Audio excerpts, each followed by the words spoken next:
ভাৰত গৌৰৱ চন্দ্ৰযান ৩ অবতৰণক লৈ দেশজুৰি উৎকণ্ঠা। আজি সন্ধিয়া চন্দ্ৰযান ৩ অবতৰণ কৰিব চন্দ্ৰৰ দক্ষিণ মেৰুত। বহু প্ৰত্যাশিত এক স্মৃতিৰ সাক্ষী হ'ব ভাৰত। চন্দ্ৰৰ দক্ষিণ মেৰুত আজিলৈকে কোনো দেশে অৱতৰণ কৰিব পৰা নাছিল। আজি অৱতৰণ কৰিব ভাৰতৰ চন্দ্ৰযান ৩।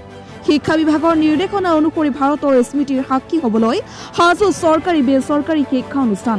সমান্তৰালভাৱে স্মৃতিৰ সাক্ষী হ'বলৈ সাজু দলগাঁও ছোৱালী মধ্য ইংৰাজী বিদ্যালয়। সাজু কৰি তুলিছে বিদ্যালয় স্মাৰ্ট টিভি ব্যৱস্থা কৰিলে ইণ্টাৰনেটৰ। ছাত্ৰীসকলৰ মাজত দেখা গৈছে উৎকণ্ঠা। ধন্যবাদ। আজি আমাৰ অতি গৌৰৱৰ দিন, অতি গোটেই ভাৰতবৰ্ষৰ কাৰণে এটা গৌৰৱৰ দিন।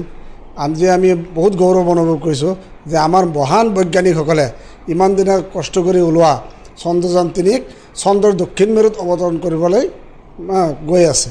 এইটো এটা বিশ্বৰ ভিতৰতে এটা লেখত ল'বলগীয়া এটা ঐতিহ্যপূৰ্ণ দিন যে চন্দ্ৰযান চন্দ্ৰ দক্ষিণ মেৰুত আজিলৈকে কোনেও যাব পৰা নাই। ভাৰতে প্ৰথম হ'ব। ইফালে চন্দ্ৰত ৪ নম্বৰ পজিশ্যন হ'ব। ইয়াৰ আগতে আমেৰিকা, ৰাছিয়া আৰু চাইনাই চন্দ্ৰযান প্ৰেৰণ কৰিছিল।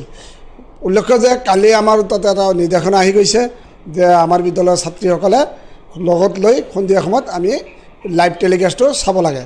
আমাৰ বিদ্যালয়ত যিহেতু স্মাৰ্ট বৰ্ড আছে, আমাৰ স্কুলত BSNL ফাইবাৰ আছে, আমাৰ স্কুলত ইণ্টাৰনেটৰ ব্যৱস্থা আছে, ইনভাৰ্টাৰৰ ব্যৱস্থা আছে।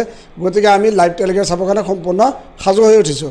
আজি আমি ছাত্ৰীসকলৰ লগত আলোচনা কৰিছোঁ। মৰ্ণিং এছেম্বলিখনত গোটেই ছাত্ৰীসকলে থাকিব আৰু আমি ইয়াকে চাবৰ কাৰণে চেষ্টা কৰিম। এটা কথা হ'ল যে সন্ধিয়ালৈকে ছাত্ৰীসকলক ৰাখিলে আমাৰ অসুবিধাও হ'ব পাৰে।